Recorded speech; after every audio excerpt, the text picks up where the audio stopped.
그러면은 여기서요, 이러므로 우리가 여기에 새로운 곳으로 섬길 것이요 하는 이 말씀이 어디에 있나요? 이게 8절이에요. 이 율법 조문에 묵은 곳으로 아니할지라, 율법 조문에 묵은 곳으로 소망을 이루려고 하는 이것이 이게 안 걸리나? 내리시.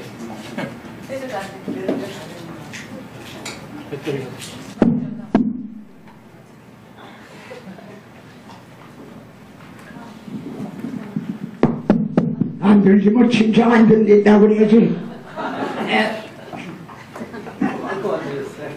그러니까 율법 조문에 묵은 것으로 이걸 소원을 이루고 해결해 보려고 자유함을 얻으려고 몸부림치는 것이 로마서 7장의 사람이다 이래요. 그러니까 다시 보세요.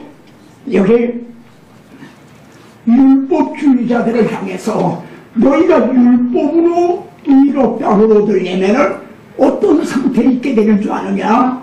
로마서 7장 사람같이 된다. 나는 그걸 다 경험한 사람이다. 이것으로는 안 된다. 오라. 나는 권고한 사람이로다.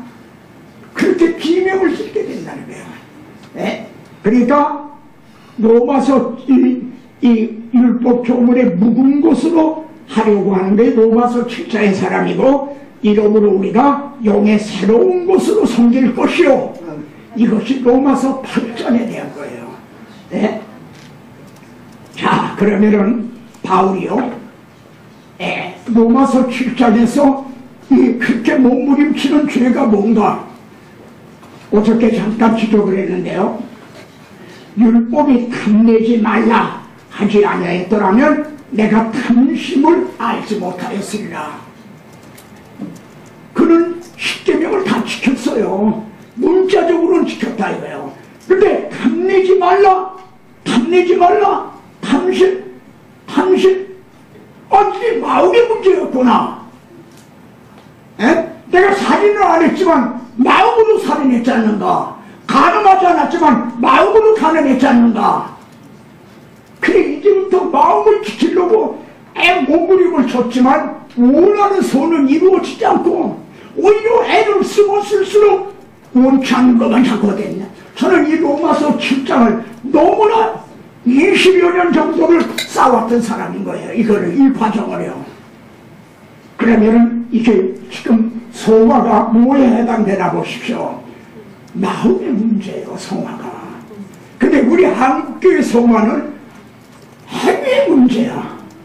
실제 몸으로 간음하고 몸으로 도둑질하고 몸으로 죄를 짓고 하는 이 문제에 봉착되어 있다 이거예요. 지금 로마 성경에서 말씀하는 건 마음이에요. 그러니 차원이 이건 너무 다른 거지. 그렇지 않습니까? 지금 한국교회에서 마음으로 죄 짓는 것 때문에 지금 문제 삼고 있나요? 그게 아니잖아요. 실제 교회 개정을 어떻게 횡령했는지 뭘 했는지 뭐 이런 실제 행위, 행함으로 죄를 범한 이 문제. 여기에 보면 내가 원하는 그것은 행하지 아니하고 도리어 미워하는 것을 행합니다. 그렇다면 뭐예요? 원하는 걸 하지 않고 원하지 않는 걸 행한다면 그런 자유가 없는 거야. 아, 내가 죄 안에 팔린 포로구나, 노예구나. 그러니까 자기 원하는 걸 하지 못하는 거죠. 노예가 자기 원하는 것만 하나요?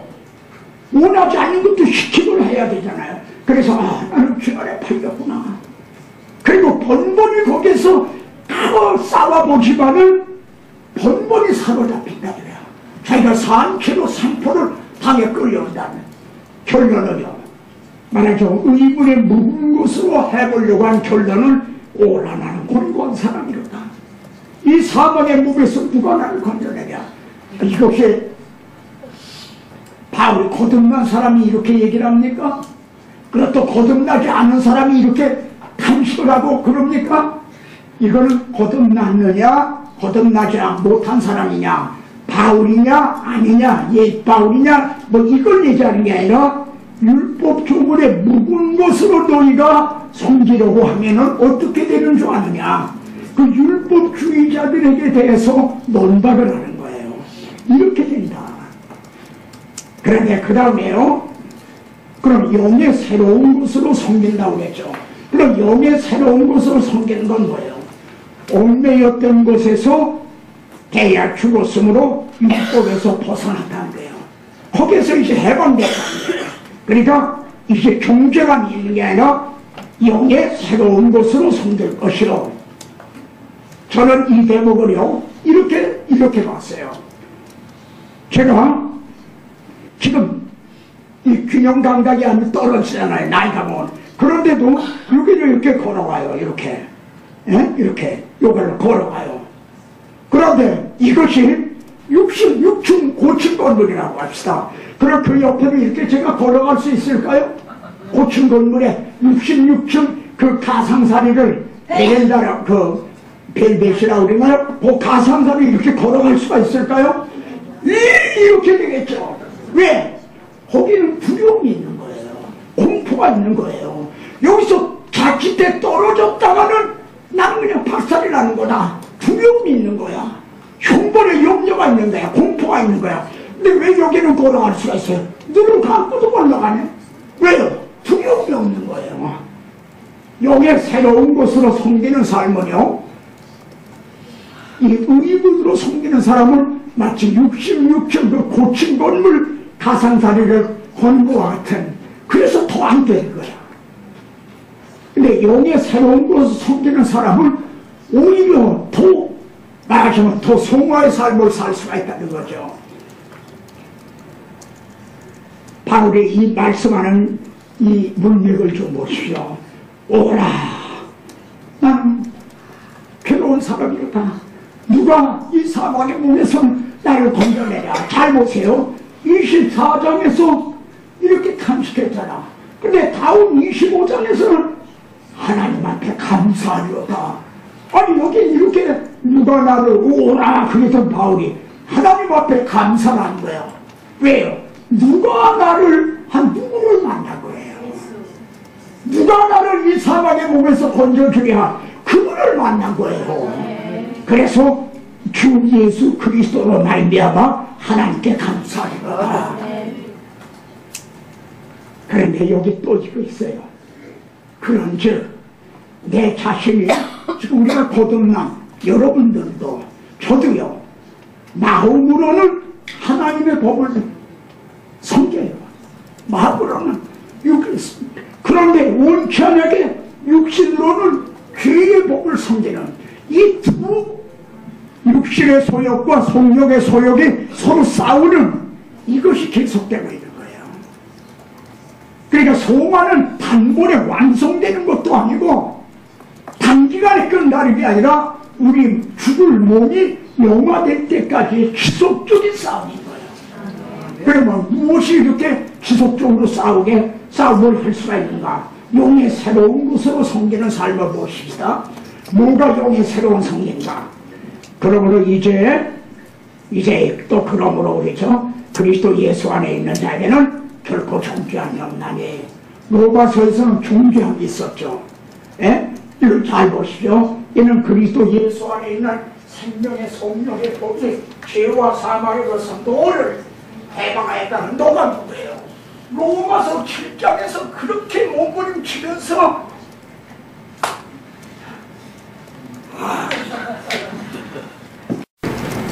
로마서 7장에서요 그토록 몸부림을 치면서 발버둥을 쳐도 이루지 못했던 그 너를 해방했다는 거예요.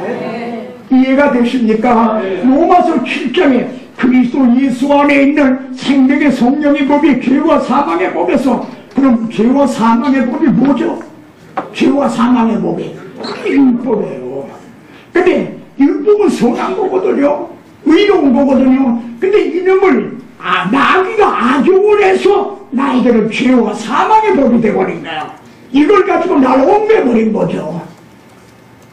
거기에서 너를 해방하였습니다. 7장에 나를 해방했다는 거예요. 그래서요 8장에는 반대로 영이라는 말이 21번이나 나와. 7장에는 나라는 말이 몇 번 나온다고 그랬죠? 22번이나 나와. 자기 힘으로 이걸 해결해 보려고, 자기 노력으로 해결해 보려고. 제가 그랬어요. 그런데 이제 8장에서는요, 용이 21번이 나와. 율법이 육신으로 말미암아 연약하여 할 수 없는 그것을 하나님은 하시나니. 자, 보십시오. 율법이 할 수 없는 거 있어요. 근데 율법이 잘못된 게 아니에요. 육신으로 말미암아 연약한 우리가 잘못이라는 거예요. 율법을 지킬 수 없는 책임은 우리에게 있는 거야. 그러니까 문제의 원인이 내게 있는 거지 율법에 있는 게 아니라는 거예요. 육신으로 말미암아 연약하여 할 수 없는. 근데 하나님은 이걸 하시거든요. 그래서 하나님이 해주신 거예요. 우리가 할 수 있는데도 하나님이 대신 해주신 거, 이게 복음이 아니에요. 오히려 우리의 자격구원의 불가능성을 빨리 깨닫기를 원한 거예요. 그걸 인정하기를 원하신 거예요. 그러면 할 수 없는 그것을 하나님은 하시나니 했는데, 여기에서 뭘 하신다는 거예요? 첫째는 율법은 종죄를 해도 의롭다함을 얻지를 못하게 해요. 그런데 잡으시죠. 율법은 우리를 의롭다함만 주지 못한 게 아니에요. 소마도 주지 못했다는 사실입니다. 이걸 하셔야 돼요. 율법은 소마도 못 줬어요. 우리를 의롭다고 여겨주는 구원만 못 준 게 아니라 소마도 못 줬어요. 그러니까 여기에서 참 여러분, 율법이 얼마나 오매요. 주일 안식일을 범하면요, 안식일 어떤 사람이 나무를 해서 하나님께 여쭤봤더니 쳐 죽여라. 안식일 몸인데 쳐 죽였어. 가늠한 여자 쳐 죽였어. 근데 율법은 그런 오만 그러니까 징벌이죠. 그걸 가지고 있는데도 소망을 이루지 못했어요. 근데 우리 신약교회에 그런 오만 징벌이 있으니까 주일날 안 지켰다고 그 사람을 돌로 쳐 죽인다든가, 예? 가늠했다고 돌로 쳐 죽인다든가, 우리에게 그런 권리가 있습니까? 없잖아요. 그런데 우리가 어떻게 소관을 이룰 수가 있다는 말인가? 영의 새로운 것으로. 그 위에는 없어. 다른 방법이 없어요. 그럼 여기에서 좀 더 구체적으로 생각해야 되겠죠? 여기에 새로운 것으로 섬긴다는 게 구체적으로 뭔가? 자, 하나님께서요, 새 언약을 맺으리라 그러셨어요. 새 언약. 근데 이 새 언약은 어디 기록되냐면은 그들의 생각에 두고 그들의 마음에 이것을 기록하리라 그러시는 거예요. 율법은 돌비 기록이 된 거예요. 그러니까 이 율법은 바깥에 있는 거야. 이렇게 보고 이런 건 죄 아마 안 되는데, 이건 마음의 기록에서 마음에서 우러나오는 거예요. 이제 마음에 있는 거야. 자, 그리고 마음의 기록을 뭘로 했냐면 오직 살아계신 하나님의 영으로 쓴 것이니, 성령이 우리에게 새 언약을 마음의 기록을 해주셨다는 게 성령이. 그러면은 성령이 우리들의 마음에 새 언약을 기록하셨다는 게 뭔가? 여러분이 말해요, 새 언약의 복음을 증거할 때 하나님이 나를 구원하시기 위해서 이렇게 가늠한 여자를 율법을 끌어내려 하는데 그를 등 뒤로 감추시고 대신 자기 아들을 내주심으로, 그래서 우리는 내 주님이 내 대신 정죄를 받으심으로 나에겐 정죄가 없다. 말하자면 이 새 언약의 복음을 전할 때에 성령님은 그 듣는 사람의 마음에다 이걸 기록을 한다는 거예요. 그런데 문제는 왜 한국교회 송화를 실패하느냐? 이게 기록이 안 됐다는 거죠. 마음이 이게 기록이, 새 언약의 마음의 기록이 안 됐다는 거죠. 자, 여기에 이건 이미 구약의 선지서를 통해서 하나님이 약속을 하신 거예요. 또 새 영을 너희 속에 두고 새 마음을 너희에게 주되. 새 영, 새 마음. 이게 지금 영의 새로운 것으로 섬기는 삶입니다. 그러니까 새 영을, 새 마음을 우리에게 준다 이거야. 그리고 또 내 영을 너희 속에 두어 너희도 내 유예를 행하게 하리니. 비로소 이렇게 유예를 행하게 한다는 행함이 뒤따르고 성화가 따르게 되잖아요. 내 영을 너희 속에 두어서. 자, 그러면요, 성화는 영으로서 몸의 행실을 죽이는 것이다. 여기 나옵니다. 잘 보십시오. 우리 하나님의 영으로 인도함을 받는 사람은 곧 하나님의 아들이라. 예? 성경이 하나님의 영으로 인도함을 받는 그런 하나님의 영이 어디 계신 영이죠? 어디 계신 영이죠? 우리 안에 계신 영이에요. 그러니까 성화는 무엇이 견제돼야죠? 성화는 아무에게나 요구하는 게 아니에요. 거듭난 사람에게 비로소 해당되는 거야. 거듭나지 못한 사람은 성화가 아니라 그 사람은 무슨 중생을 해야 돼. 복음을 듣고 중생을 해야 돼요. 그러니까 성화는 중생한 사람들에게 해당이 되는 얘기지. 영으로서. 그럼 영이 뭘로 인도해줘? 우리의 마음과 생각을 통해 인도를 하는 거예요.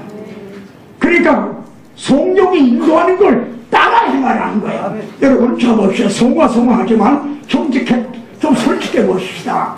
내가 이럴 때 어떻게 해야 될 걸 몰라서 못하나요? 어떻게 하는 게 하나님을 기쁘시게 드리는 건가? 어떻게 하는 게 하나님의 이름을 거룩하게 영화롭게 하는 건가? 그걸 몰라서 어떻게 해야 되는 건가? 몰라 하나요? 알아요. 정말 거듭난 사람이라면 안단 말이에요. 다만 그대로 행하지라는 거야. 그 영으로 인도함을 받는 걸 따라 행하잖아. 이 갈라디아서 개혁은요 쫓아 행하라는 거야. 성령이 우리 마음과 생각을 통해서 인도를 해주세요. 근데 그걸 알면서도 행하지 않는 거지. 그래서 여기 영으로서 몸의 행실을 죽이는 삶이라. 이게 성화의 삶이에요. 영으로서 몸의 행실을, 이 몸의 행실은 우리 죽을 몸이 죽을 때까지, 이놈은 우리 죄의 몸에는 이게 남아있어요. 죄의 요소가요. 그러니까 이걸 영으로서 몸의 행실을, 이걸 날마다, 바울도 내가 날마다 날 쳐서 복종시켰다. 네? 바울도 말해요. 영으로서 몸의 행실을 죽이는 거예요. 그럼 영으로서 또 몸의 행실을 죽인다는 게 뭔가? 한마디로 쉽게 생각하면요, 여기 보면은 그러니까 우리 그리스도인들에게는 육체의 소욕과 성령의 소욕 둘이 안에서 싸우는 거예요. 네? 그러니까 아직 우리 죽을 몸에는 이 육신의 소욕이 남아야 돼. 죽을 몸에는. 근데 거기에 또 성령으로 거듭났잖아요. 그러니까 또 성령의 소욕이 있는 거지. 불신자들에게 육신의 소욕만 있고 우리에게는 성령의 소욕이 있으니 둘이 싸우는 거죠. 그래 원하는 것을 하지 못하게 하려 함이라. 자, 그러면요 여기 보면 영으로서 몸의 행실을 죽인다는 게 뭔가? 쉽고도 어려워요. 영으로서 몸의 행실을 죽이는 삶이 성화의 삶이다. 여기 나와요. 육신을 따르는 자는 육신의 일을, 영을 따르는 자는 영의 일을 생각하나니. 생각이에요.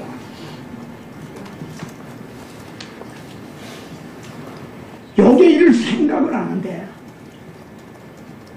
시편 1편에서처럼 귀하로 율법을 묵상하는 자로다. 생각을 하는 거예요. 근데 이 생각을 우리가 빼두고 있다는 거죠. 그러니까 영의 생각을 하지 않고 있다는 거죠. 그러니까 영으로서 몸의 행실을 죽이질 못하고 있는 거죠. 생각. 자, 뒤에 뭐가 나오나 좀 봅시다. 성화의 삶을 살 수 있는 자는 성령으로 거듭난 사람, 그리고 말씀이 이제 기록이 된 마음에 기록을 하고 생각에 두리라 한 그 말씀을 묵상함으로만이 가능해요. 여러분 실망하셨습니까? 무슨 비결이 있나? 했는데 지름길이 없어요. 우선은 거듭나야 돼요. 그리고 두 번째는 이 하나님의 행해 주신 이 새 언약의 말씀, 복음이 마음의 기록이 되어야 돼요. 그리고 나 옛사람이 이렇게 해서 죽음을 당하면 이 모든 것을 하나님이 행해 주신 걸 계속 묵상을 하는 거예요.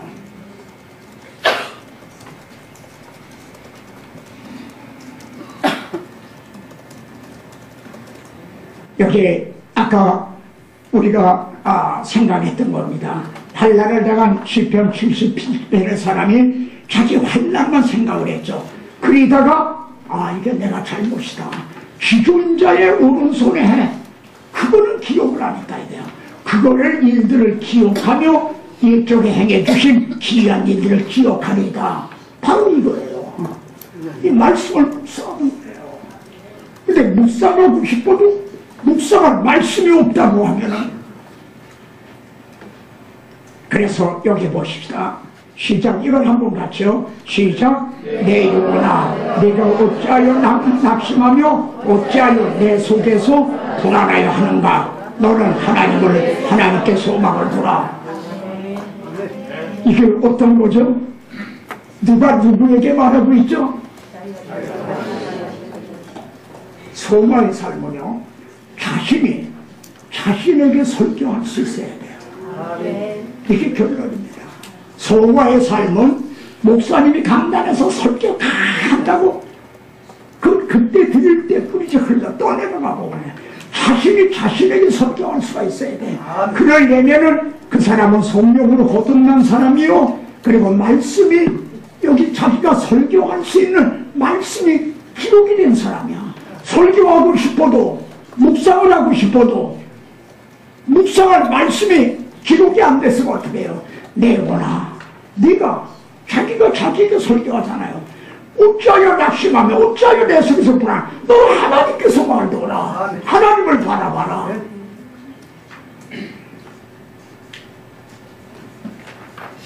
그래서 원인은요, 소망에 이르지 못하는 원인은 첫째 중생하지 못했고 그 안에 그리스도의 영이 없다는 거죠. 또 하나는 복음을 망각했기 때문이다. 복음을 들었는데도요, 그걸 묵상을 하는 게 아니라 망각을 한다는 거예요. 이게 여기에 나옵니다. 고린도 교회가 굉장히 혼란한 교회였죠. 문제가 많은. 근데 바울은 어떻게 치료하는가 보세요. 성도가 세상을 판단할 걸 너희가 알지 못하느냐? 이거는 교리적인 거예요. 이걸 가지고, 그런데 세상도 너희에게 판단을 받겠거든. 이걸 가지고 그들은 일깨워진 거예요. 여기에는요, 6장에는 알지 못하느냐 하는 말이 이렇게 많아요. 바울을 통해서 복음을 들은 거예요. 이걸 알고 있어요. 근데 망각을 했어요. 잊어버린 거예요. 그걸 다시 생각나도록 상기시키고 있는 거예요. 이걸 알지 못하느냐? 너희가 청사를 발단할 걸 너희가 알지 못하느냐?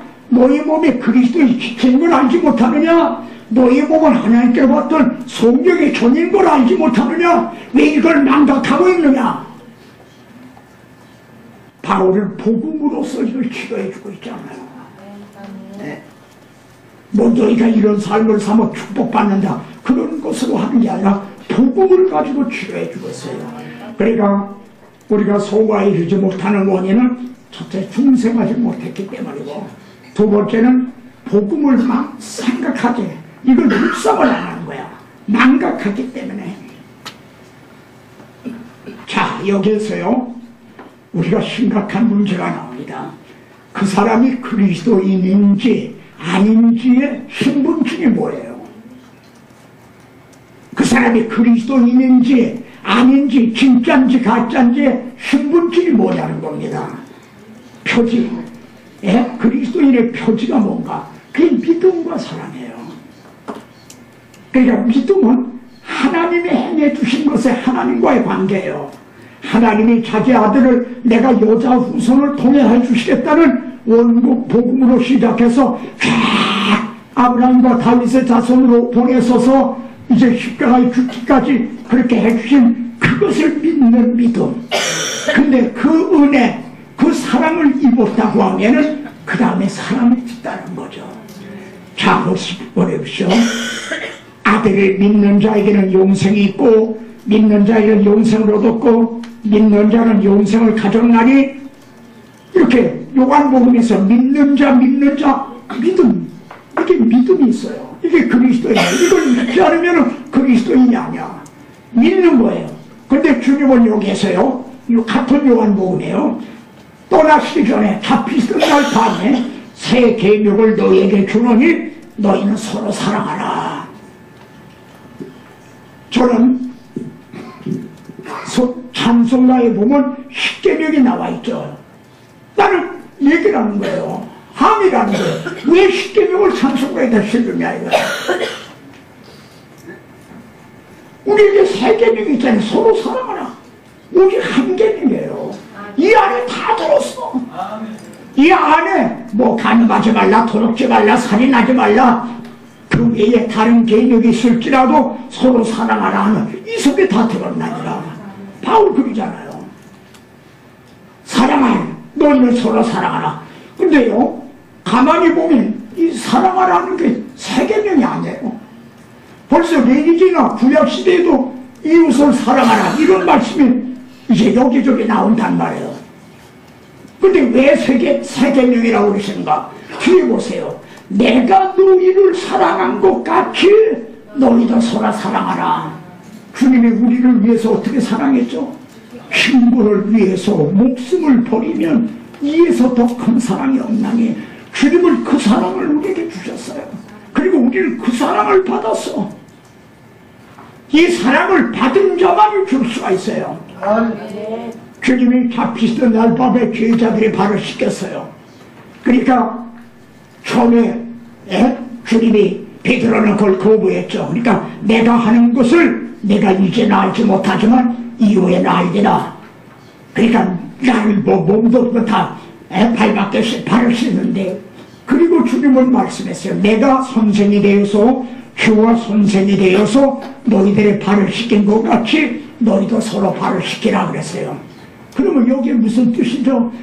씻김을 받은 사람만이 씻겨줄 수가 있어요. 예?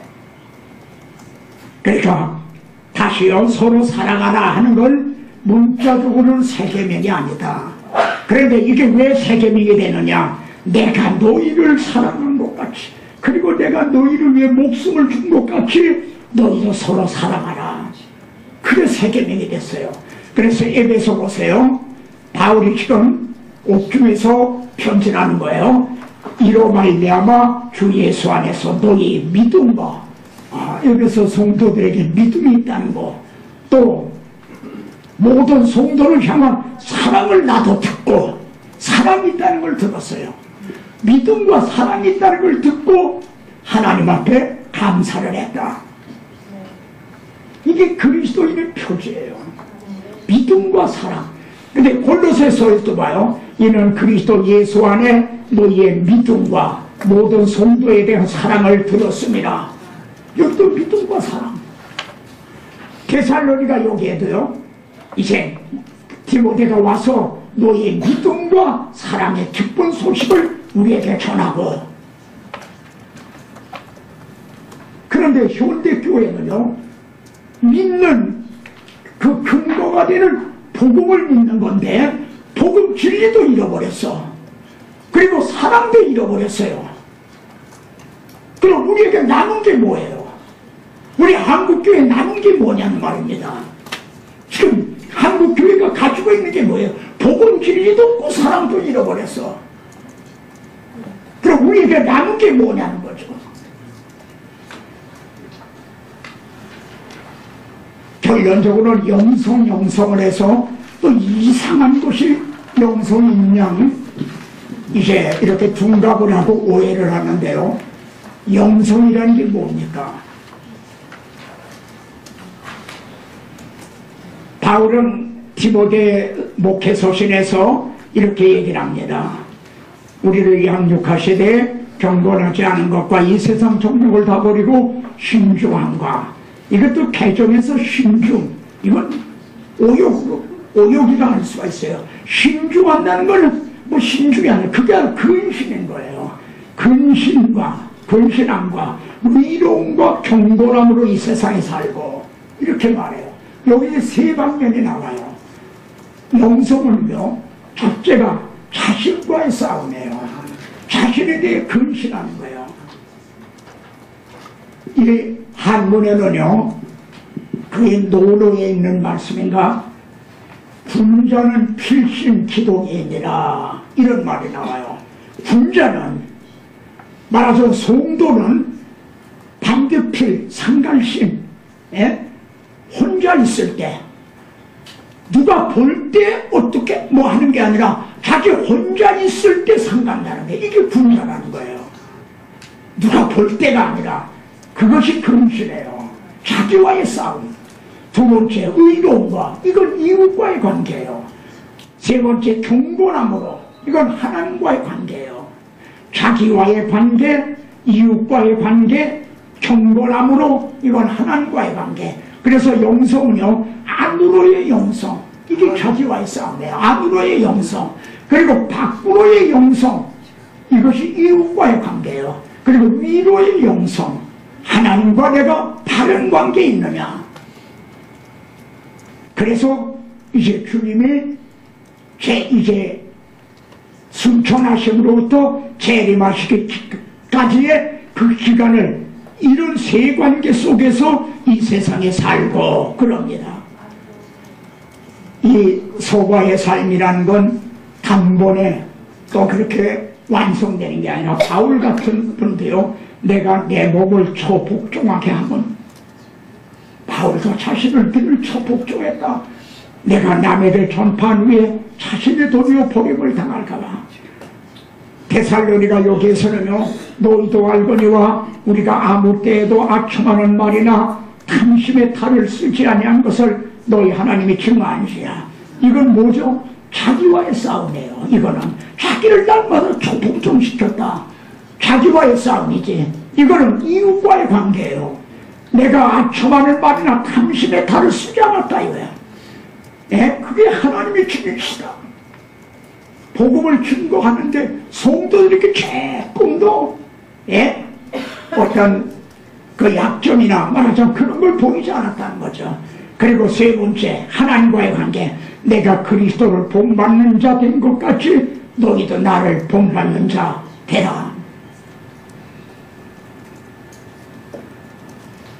아까 여기에 또 정말 묘미가 있습니다. 자유 안에서 사랑의 종로는 신앙의 균형과 조화.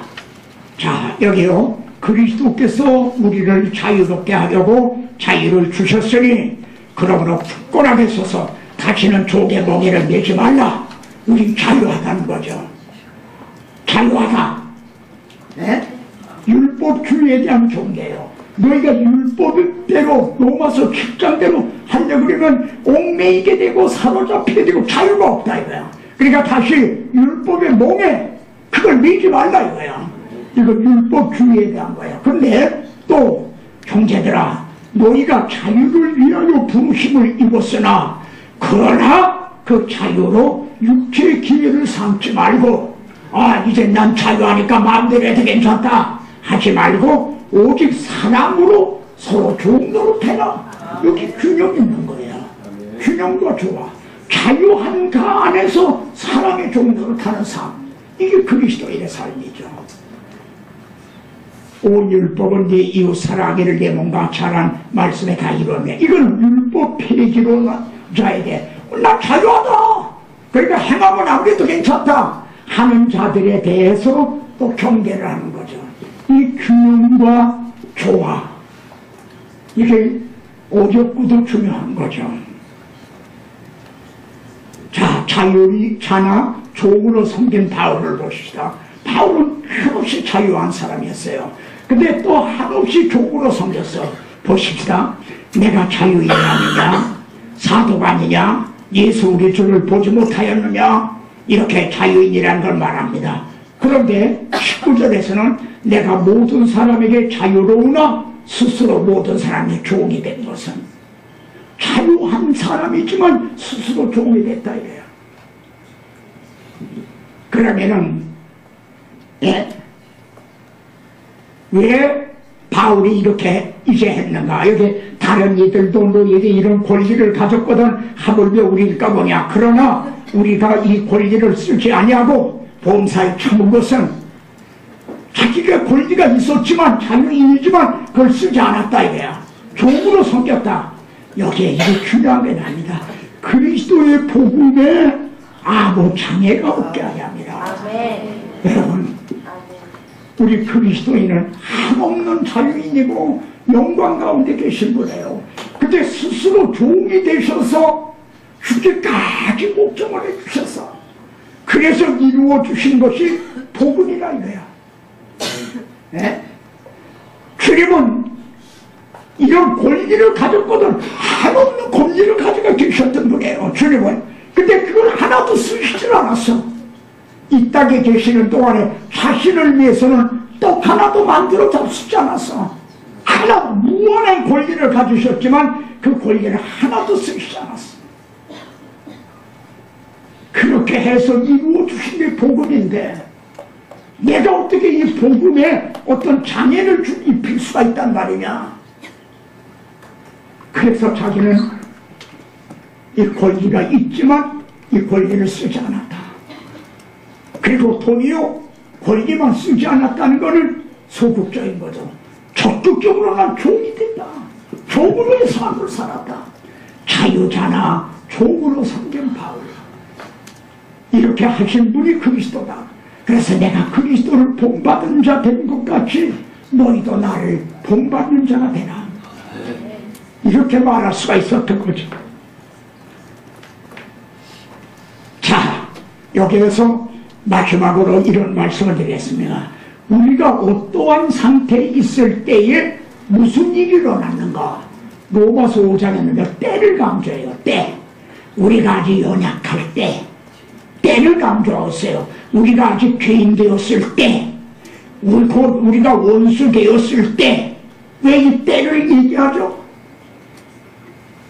지금 떨어져요. 연약할 때 떨어져요. 지금 죄인 되었을 때 더 떨어졌네. 곧 우리가 원수 되었을 때 이제 더 떨어질래야 떨어질 데가 없는 그런 상태에 있었을 때, 그런 때에 무슨 일이 일어났는가? 그리스도 예수께서 경건치 않은 자를 위해 죽으셨도다. 그리스도께서 우리를 위해 죽으심으로 그의 아들의 죽으심으로 우리가 이럴 때에 그리스도께서 죽어주셨다는 게 더 떨어질래 떨어질 데가 없는. 왜 바울이 이렇게 때를 강조하죠? 우리가 구원 얻은 걸 잃을 영역 없다는 구원의 확신을 주기 위해서요. 이럴 뜻입니다. 내가 지금은 그래도 괜찮은 편인데, 그래서 구원을 얻었는데 만일 내가 이 구원을 잃어버린다면 어떻게 되나? 아니다. 우리가 어떤 때에 무슨 일이 일어났느냐, 그래서 우리는 이 구원을 얻었는데 이제 더 떨어질래 더 떨어질 때가 어떡해. 그런데 이제는요, 전에는 이랬어요. 자, 다시요. 전에는 우리가 연약할 때, 죄인 되었을 때, 그리고 원수 되었을 때에 그 아들의 죽으심으로. 그러면 이제는요, 이제는 어떤 상태 있죠? 이제는 이제 우리가 그의 피로 말미암아 의롭다 하심을 얻었으니 지금 우리는 온전하지 못해요. 빛이 못하지. 그런데 아담아가 내가 벌거벗었기 때문에 두려워 그에게 가지고 있어요. 빛이 나에게 의롭다고 여겨주셨단 말이야. 대제사장 여호수아가 더러운 옷을 입고 있기 때문에 사탄에게 공격을 당할 때 하나님이 그 더러운 옷을 벗기라, 그리고 아름다운 옷을 입혀주셨다. 지금은 우리가 의롭다고 얻은 거예요. 부족해, 변변치 못해. 그럼에도 지금은 의롭다함을 얻었다면 더욱 그로 말미암아 진노에서 구원 얻을 것이야. 이 의롭다함이 왜 필요하죠? 진노 심판날에 이 의의 옷을 입고야 그 앞에 설 수가 있다는 거예요. 우리 성화로서 그 앞에 설 게 아니에요. 이 의롭다함을 얻었으므로 우리가 구원 얻는다. 그래서 여기 5장에는요 더욱이라는 말이 하나, 둘, 셋, 넷, 5번, 넘친다는 말이 3번이 나와요. 이제 더 넘친다는 거예요. 곧 우리가 원수되었을 때에 그 아들의 죽으심으로 말미암아 하나님과 화목하게 되었은즉, 화목하게 된 자로서는 우리가 원수되었을 때에 하나님의 아들의 죽으심으로 화목됐다. 그렇다면 더욱 그의 화목이 됐다. 이게 지금은 지금은 원수가 아니라 화목된 관계다. 그렇다면 더욱 그의 살의 힘으로 인하여 구원을 얻을 것이니, 이 로마서에 대해서 한 구원의 확신을 주고 있는 거죠. 전에는 어떤 상태였는데 이제는 어떤 상태냐. 그렇다면 더욱 이제 분명하지 않느냐. 이렇게 말씀하고 있어요. 이게 전에 말씀드렸던 거죠. 이번 세미나에는 이걸 없었는데요. 원복음, 창세기 3장 15절에 원복음의 의미를요, 로마서 5장 12절부터 22절에서 이거를 아주 잘 설명해 주고 있어요. 여기에는요, 5장 요 본문 안에는요, 죄가 들어와요. 이걸 가지고 여러분 좀 설교를 좀 증언하십시오. 죄가 들어와요. 죄가 들어오자 하나님은 우리 보고 내 성화로 이걸 막아라. 죄가 들어온 걸 내 성화로 막아라. 네가 책임져라. 그것이 아니라 하나님이 내가 하겠다. 하나님이 은혜로 막아라. 은혜가 뭐죠? 무가치한 자에게 베푸시는 하나님의 호의죠. 아담하고는 배운 낭독한 자예요. 그런 자에게 내가 하리라. 하나님이 해주시겠다는 거야. 그 배운 만독한 진노를 받아 내가 하겠다. 은혜가 죠. 은혜가 들어오죠. 그런데 그 다음에 또 율법이 들어오는 거예요. 왜냐하면 율법으로 해야 죄를 깨닫게 돼요.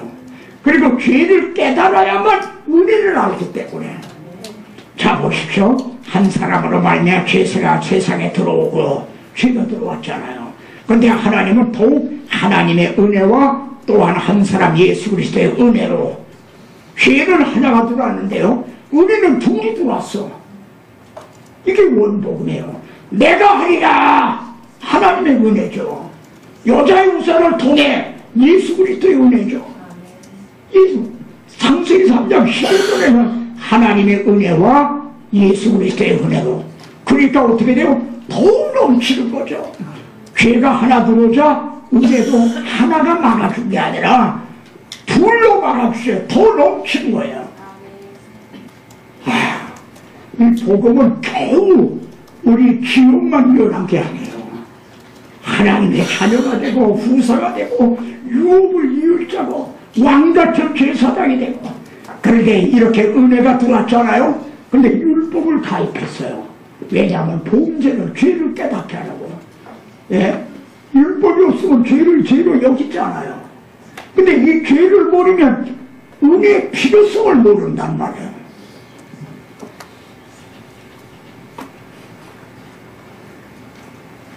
그러므로 어떤 삶을 살아야 하는가 하는데, 문제는 이 그러므로가 끊어지고 있다. 로마서는요, 기억을 하십시오. 로마서는 여러분이 로마서를 강의한다면은 기간이 얼마나 걸릴까요? 교회에서 뭐 주일 오후라든가 뭐 낮 시간이든 어떻든 로마서를 강의를 한다면 얼마나 걸릴까요? 기간이요. 1년쯤이요? 뭐 몇 달, 6개월이요? 그런데 로마서를 강의하고 나면 뭐가 남나요?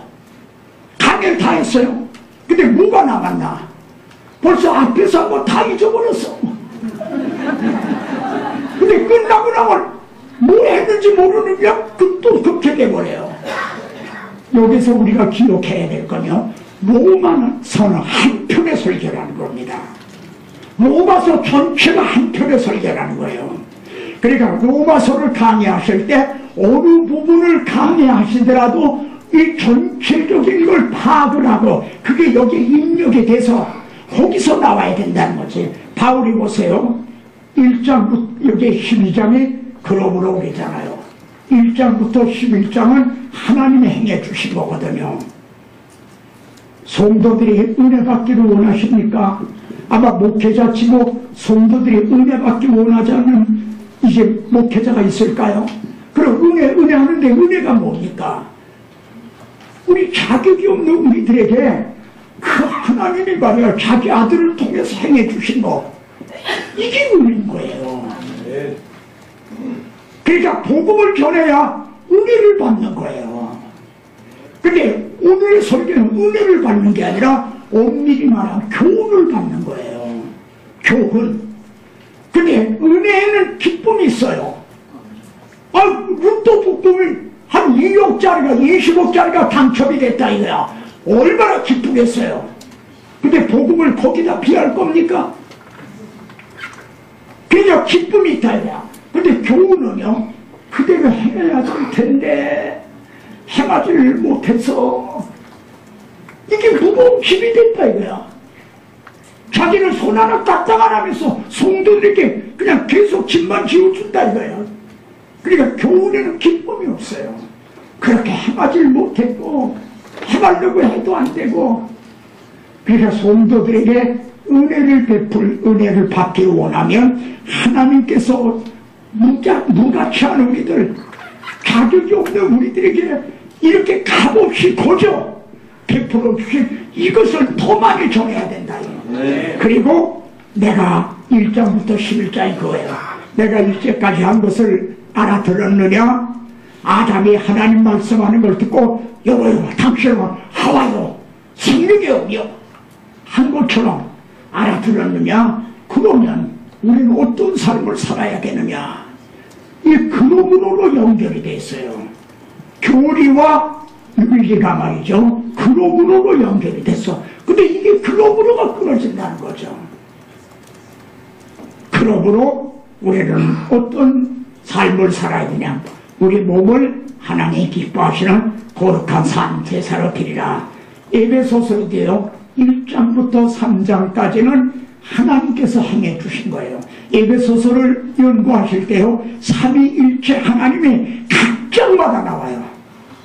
1장에서는 하나님이 택하시고 그리스도께서 구속하시고 그리고 성령이 오셔서 거듭나게 하시고 이를 쳐주신 우리 여러분은요 성부 성자 성령님의 작품이에요. 그게 2장 3장 계속 나와요. 그래서 이제 에베소서에서도 1장부터 3장에서 하나님이 해주신 것을 전한 다음에 그러므로 우리는 어떤 삶을 살아야겠냐? 너희가 부르심을 받은 일에 합당하게 하여 편안에 매는 줄로 성령이 하나 되게 하신 것을 힘써 지키라. 너희가 하나 되기를 힘을 써라. 그 말이 아니에요. 우리가 거듭날 때 우리는 하나였다는 게 본래 하나라는 거죠. 우리의 근원은 이 사람 저 사람이 다 거기서 났다 하더다 하나였어요. 근데 사탄이 이걸 갈라놓는 거예요. 그러니까 성령이 하나 되게 하신 것을 우리는 태어날 때 본래 하나였다는 거야. 그런데 이것을 파괴하려고 한다. 그렇게 파괴당하지 않도록 이걸 힘써라. 근데 한국교회는 여기에 또 실패하고 있는 거죠. 편안에 매는 줄로 성령이 하나 되게 하신 것을 힘써 지키라. 마귀는 이걸 파괴되게 하려고 할 텐데 tab을 주지 말아라. 자, 여기에요. 또 균형, 조화, 지식과 사랑의 경비. 자, 보십시오. 이 로마 교회는요, 이제,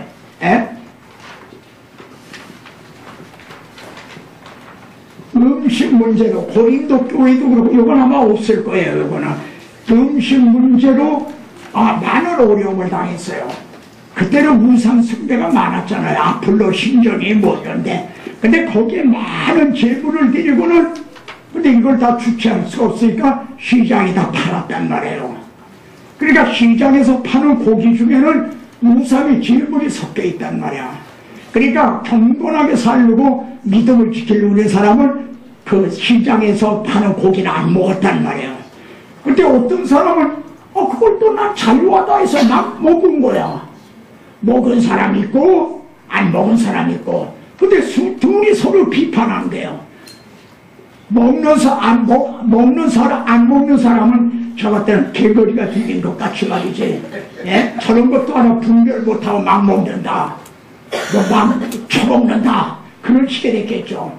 근데 또 먹는 사람은 저들은 아직도 저렇게 어린아이와 같아서 이걸 자유함을 얻지 못하고 있다. 이러고 있는 거예요. 근데 이게 고린도 교회에도 문제였고 로마 교회에도 아주 문제였던 거예요. 바울은 뭐라고 얘기하고 있죠? 만일 음식으로 말미암아 형제가 근심하면 우리가 막 시장에서 파는 걸 막 먹기 때문에 그걸 보고는 목사님도 막 시장에서 파는 걸 먹는다고 말이야. 제가 어떤 분에게 들었는데 목사님이 암이 걸렸어요. 그래서 이번에 말기암이야. 성도들이 신방을 와서 그때 마침 진통이 온 거예요. 목사님이 악을 목을 치고 그러면서 하다 막 악을 쓰고 막 그래서 성도들이 밖에서요, 입원실 밖에서 수고수고 목사님 그것도 참지 못하고 이렇게 악을 쓰고 믿음 없는 사람 같다. 여러분, 막 우리가 먹으면 말이에요, 먹는 걸 보고는 성도들이 말이지, 저렇게 먹는다고 그러면은 네가 사람으로 행하지 아니하니라. 너는 지식으로는 행한다 이거야. 난 먹을 만한 지식이 있다 이거야. 바울도 이걸 지지해요. 먹을 만한 지식이 있다 이거야, 자기에게는. 그러니까 난 자유하다 이거야. 먹을 수 있다 이거야. 아무 양심에 꺼림이 없다 이거지. 그런데 그는 지식으로 행한 거지 사람으로는 행하지 않은 거예요. 자기 이게 연약한 그들은 생각을 안 한 거야. 그러니까 행하지 않으니라. 그리고 뭐라고 그래요? 여기서 끝인다. 그리스도께서 대신하여 죽은 형제를 내가 그저 음식 먹음으로 해서 그를 망하게 하지 말라. 그를 희족시키지 말라 이래요. 그 형제는 그리스도께서 대신하여 죽어준 형제다 이래요. 그러니까 복음으로서 이를 또 권면하고 있잖아요. 항상 근거가 여기에 고린도 교회도요, 우상의 제물에 대하여는 우리가 다 지식이 있는 줄 아나. 지식이 있어. 아무것도 아니라 이거 우상은 아무것도 아니에요. 먹어도 돼요. 괜찮아요. 그런데 지식은 교만하게 하며 사람은 덕을 세우느니라. 자기가 지식이 있다고 그렇지 못한 사람 막 판단하고 정죄하고, 이건 교만한 거지. 자기가 하나님 노릇하다. 근데 사람은 덕을 세우는 거죠. 예? 그러니까 지식과 사랑의 또 이 조화와, 그러면 네 지식으로 난 자유하다, 먹을 수 있다. 네 지식으로 그 믿음이 약한 자가 멸망하나니 그 사람 누군 줄 아느냐? 그는 그리스도께서 위하여 죽으신 형제라. 여기서도 그러잖아요. 내가 이래도 되느냐? 그리스도는 그를 위해서 백신 죽어주셨는데 그까지도 고기 그거 안 먹으면 안 되냐 이거야. 나는 영원히 포도주도 고기도 먹지 않겠다. 바울을 그렇게 선언하는 걸 봅니다. 그래서 이같이 너희가 형제에게 죄를 지어 그 약한 양심을 상하게 하는 것이 곧 그리스도에게 죄를 짓는 것입니다. 그러니까 복음과 교리와 윤리가 항상 떨어지지 않고 있다는 거죠. 교리에 입각해서 권면을 하고 있고 그런 걸 봅니다. 마지막입니다. 이제 분명한 진리입니다. 진리는 분명한 거는 두 가지 길 중에 어느 길이 사는 길입니다. 여러분 어느 길을 가시렵니까? 두 가지 길이 있어요. 율법을 행하는 자는 그 가운데 살아요. 율법을 온전히 지키면 여러분 살 수 있어요. 구원 얻어요. 율법을 온전히 지키면 살아요. 이 길을 가겠느냐? 이는 의인이 믿음으로 살리라. 율법의 행위로는 의롭다고 얻을 사람이 없다. 그래서 이걸 아시는 하나님이 이제 우리를 율법으로 육신이 연약하게 할 수 없는 그것을 하나님은 해주셨는데, 율법은 나를 심판하려 하는데 하나님은 자기 아들을 대신 심판해 주셨다는 이걸 믿음으로 너 살겠느냐?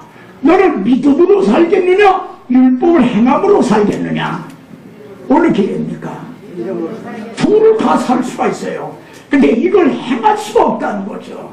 우리 인간에는 이 죄의 요소 이것 때문에 여기 보십시오. 이걸 믿음이 오기 전에 그리고 믿음이 온 후로는 믿음이 오기 전에는요 율법을 행함으로 사는 존재 안에 있었을 때요. 율법이 오기 전에 우리는 율법 안에 매인바되고 계시된 믿음의 땅까지 갇혀 있었다 이거야. 그래서 율법이 우리를 그리스도에게로 인도해준다. 이제는 믿음이 온 후로는 믿음으로 살리라 하는 이 시대가 복음 시대가 열렸다는 거죠. 온 후로는 우리가 초등교사에 있지 아니하도다. 우리로 하여금 믿음으로 말미암아 의롭다함을 얻게 하려 합니다. 도달하게 되는 결론입니다. 율법과 교훈은요 힘의 구원만을 주지 못한 것이 아니라 송아도 주지 못했다. 이 창세기에 보면은 노아 홍수 후입니다. 이제 노아가 번제를 드렸죠. 근데 하나님의 그 향기를 받으시고는 내가 땅을 다시는 저주하지 아니하리라 심판하시지 않는다는 거죠. 그러면은 죄가 다시는 이제 이렇게 본성하지 않는다는 말인가? 아니에요. 본성할 걸 아셨지만 그러나 홍수, 노아 홍수 같은 것을 10번, 100번을 내린다 해도 그것으로는 송화나 구원에 이를 수 없다는 거죠. 그러면 하나님은 어떻게 하시겠느냐? 노아가 드린 번제, 자기 아들을 대신 번제로 드려주심으로 계속 제물로 드려주심으로 하시겠다는 거죠. 여기에도 벌써 그게 나타나요. 근데 복음과 은혜는요 신의 구원, 영화만을 주는 것이 아니라 소가도 줘요. 그런데 문제는 정말 이 복음을 듣고 거듭났는가? 요한 1서에서 보시오. 주를 향하여 이 소망을 가진 자마다 그의 깨끗하심과 같이 자기를 깨끗하게 하느니라. 그리스도의 사랑이 우리를 강권하시는도다. 잡아준다는 거죠. 프란시스 셰퍼가 이번은 목회를 잘하던 분인데 구라파로 건너갔죠. 그랬는데 큰 말하자면 고민에 빠졌어요. 10년쯤 목회하다가 말해요. 성경은 믿으면은 이렇게 된다고 그랬는데 성경대로 사는 사람이 또 그렇게 변화된 사람이 없다는 거예요. 이게 우리들의 고민만이 아니라 프란시스 셰퍼의 고민이었어요. 성경은 분명히 말씀하잖아요. 정말 구원 얻은 사람의 삶은 어떻게 변화가 된다는 걸 말하잖아요. 근데 그런 사람이 우리 주변에도 거의 없다는 거지. 자신도 저게 10년 전보다 발전한 게 아니라 오히려 퇴보했다는 게 자기 자신도 다른 사람만 그런 게 아니라 자신도요. 그냥 목회를 내려놨어요. 내가 믿음을 목회할 수는 없잖냐 이거야. 그리고 알프스 그 기슭의 라보리에 이제 사역을 했죠. 근데 이 원인을 이렇게 말해요. 제가 이 글은요 하나님을 사랑한 철학자 부인이라는 책에서 가져온 거예요. 그 책에 있는 그대로예요. 철학자는 하나님을 부인한 사람들 같잖아요. 근데 철학자 중에서도 하나님을 사랑한 사람들이 있어요.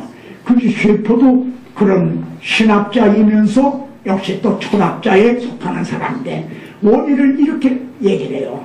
그리스도가 이루신 사역의 의미에 관해서 하나님께서 자기 아들을 통해서 우리에게 뭘 해주셨는가 하는 거에 대해서 성경이 무엇을 말하고 있는지에 관해서 자기가 들은 일이 거의 없다는 거예요.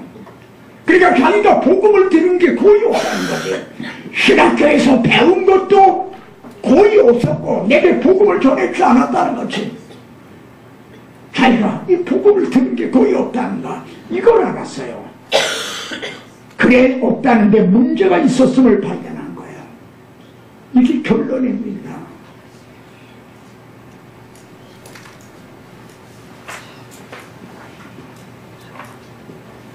구주와 함께 나 죽었으니 구주와 함께 나 살아도다.